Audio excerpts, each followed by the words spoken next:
Hello, magandang umaga mga katropang maglalado. Pumunta kami sa Nyugan. At ayan, ito na nga ang hindi ko inaasahang pangyayari. Ako ay nabulsot sa tumugan ng karabaw pagkadalim-dalim na iwan ang aking tsinelas na nakabaon sa tumugan. Ayan, lagpas tuhod ang lalim. At ayan na nga, dinukot ko ang naiwang tsinelas sa kaila-ilaliman ng tumugan ng karabaw. At ayan, nagsimula na kaming mag-set up ng sprayer. At habang nag-iigib si Philip, nagtabas-tabas muna kami.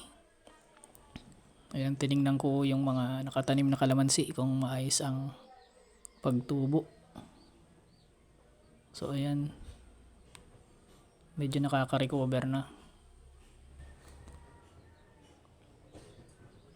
At may nakita kami ditong langkawas. Marami daw kagamutan yan. Pwedeng gamot sa mga sakit sa balat. At sabi, gamot din daw sa sakit ng tiyan. Ayan yung mga nakatanim kong kalamansi dito sa may libis. At ayan, nagtimpla na sila ng herbicide. At yung herbicide ay hinahaluan nila ng urea. Ang urea kasi mainit sa tanim, mainit sa dahon. At yan, pag in-spray ng urea, yan, nasusunog yung dahon ng mga damo kaya halaman. Yan, kaya pwede talaga siyang ihalo sa herbicide. Ayan na, isinali na.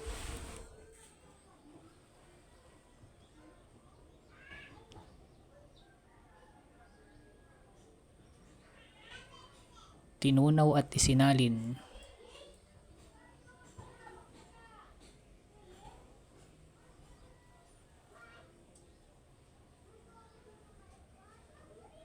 Ayan na, isinakbat na. At ang gagamiting sprayer ay yung Makita sprayer. So yan, nagsimula na nga kaming mag-spray dito sa kalamansian. At para maprotektahan yung kalamansi sa talsik ng mga herbicide ay sinasakluban namin ng sako. So yan, grabing lakas ng bugawas dun sa nozzle. So yan, sinasakluban ni Philip ng sako yung mga seedlings para hindi matalsikan ng herbicide. Mahirap kasing matay kung patabas-tabas laang yung kung tatabas-tabasin laang yung mga kugon saka yung gaho, kaya kailangang sprayan talaga.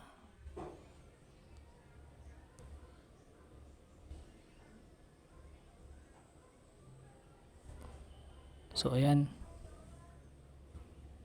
marami ang inilalabas nung ayan, may nakuha akong mga bunga ng kalamansi seedlings. So ito po, pagka transplant, dapat talaga tanggalin na yung mga bunga o kaya bulaklak para makabuelo ng paglaki. Kasi pag hindi natin inalis, mabagal yung magiging paglaki ng ating mga kalamansi seedlings dahil yung nutrients ay mapupunta dun sa bunga.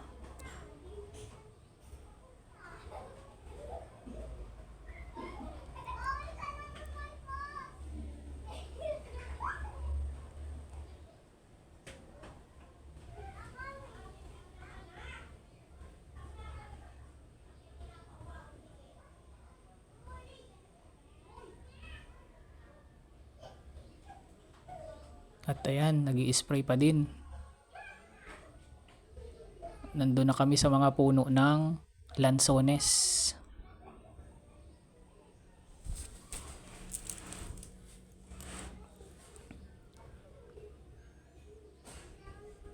Grabing lakas ng bugawas ng nozzle ng sprayer. Ayan, ang ginagamit po naming sprayer ay yung rechargeable sprayer. Pwede rin yung gamitin na pang washing ng sasakyan. At ayan, nagbuko na muna kami. Sarap ng lasa ng buko pagkatamis.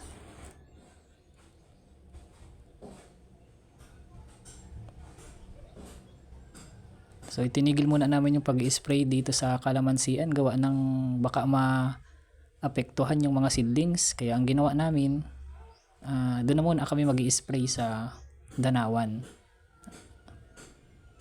So yan.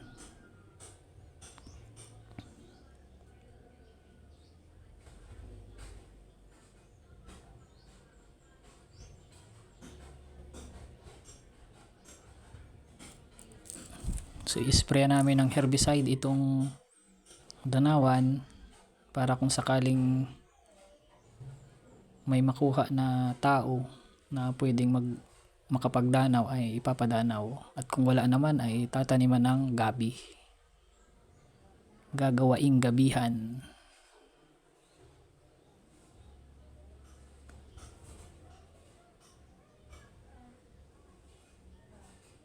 So yan, talagang kitang kita yung lakas ng bugawas ng sprayer.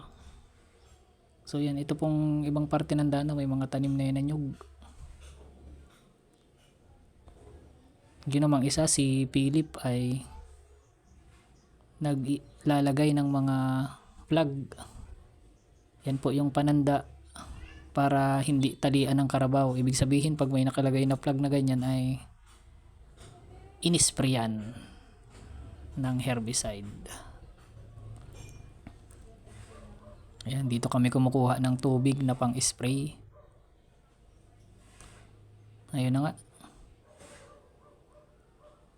naglalagay pa din si Philip ng plug dun sa danaw at dun sa mga tumugan ng karabaw.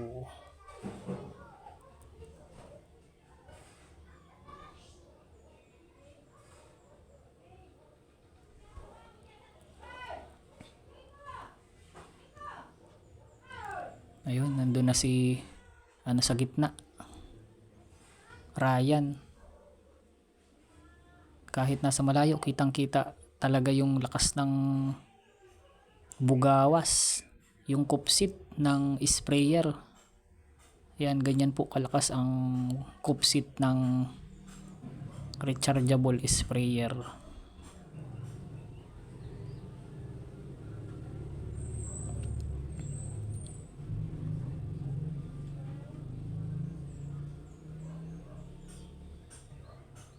Next week makikita natin ang epekto niyan kung talagang mabisa ang Demolition X, kung talagang magandang gamitin na pamatay ng damo.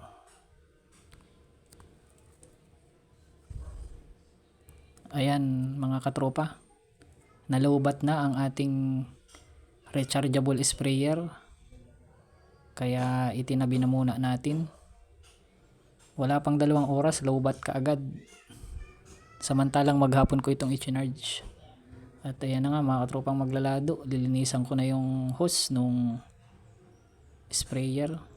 So ayan, nilagay ko na muna dito sa irrigation para malinisan at ma-wash out yung mga chemicals. So ang ginamit na ni Ryan na pang-spray ay yung knapsack sprayer. Dibomba, balik sa dibomba.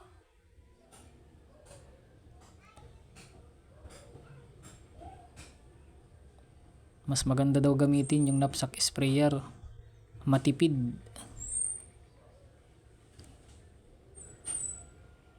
Matipid sa kupsit.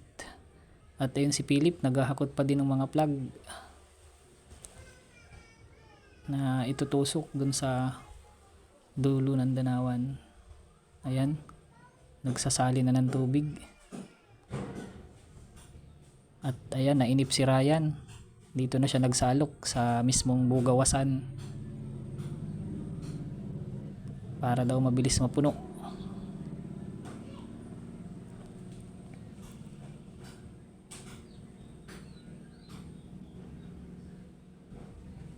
Ayan, puno na.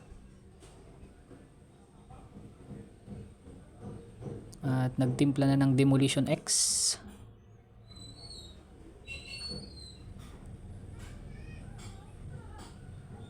Pagkatapos magtutunaw ng urea.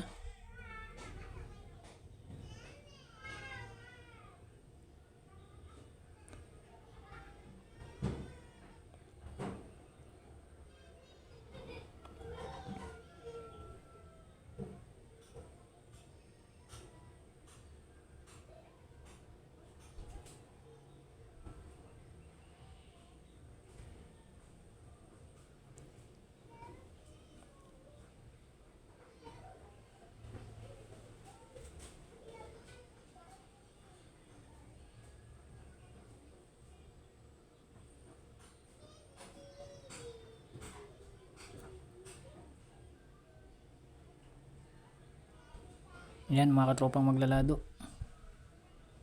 Ito yung ginagamit namin na pang spray sa damo, Demolition X. So ang binili natin ay 1 gallon. At yan, habang naglalakad-lakad ako dito, may nakita akong pwedeng gamitin sa paglalandscape. Yan, magandang ano.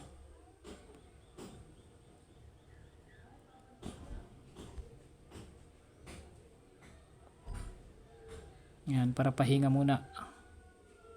Habang yung dalawa ay nandun sa danawan, upo-upo muna tayo para pahinga.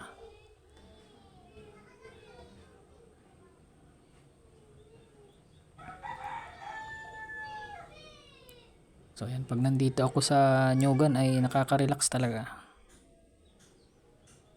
At yan, umiral na naman ang pagiging nating maglalado.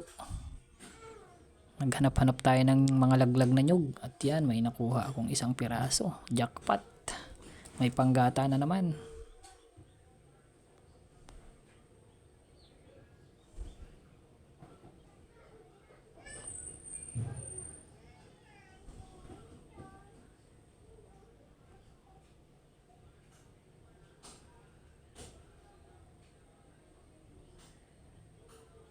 Pagulong. Ayun. Sakto. So yan mga katropang maglalado. May mga maliliit na buko ng kalamansi dito sa seedlings. Kaya naman ang gagawin natin, ayan, tinatanggal natin yung mga maliliit na buko para makabuelo ng paglaki. Ayan, para mag-concentrate lang sa pagdahon, sa pagkakaroon ng talbos at panibagong mga sanga.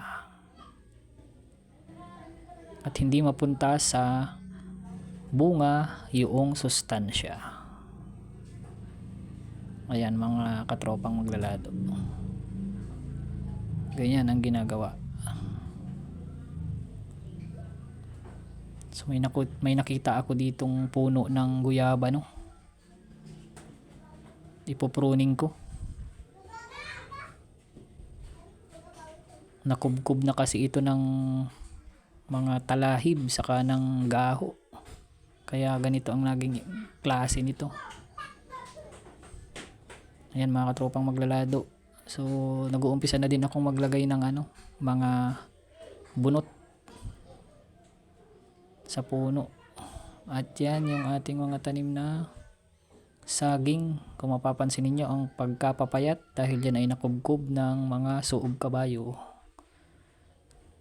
Yan naman, nagbibilang kami diyan ng mga naitanim na kalamansi. At ito may nakita akong isang bunton ng mga nyog, jackpot. Daming panggata. So yan, binibilang namin ni Philip kung ilan yung naitransplant na mga seedlings ng kalamansi, kung ilan lahat. At ito na mga katropang maglalado, bago kami umuwi, syempre nagmura ulit kami para may maiuwi. At yan, titistingan daw kung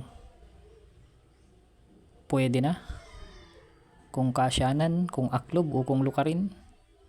At ayan na nga, pagtingin ni Ryan ay kasyanan.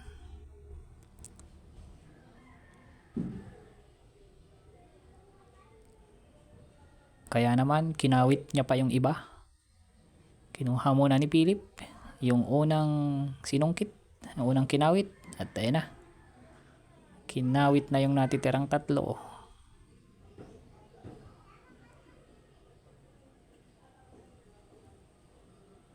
At ayun, lagabong.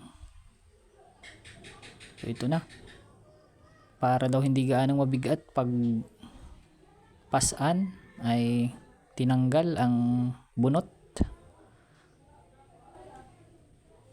Tinanggal ang bunot ng mga buko.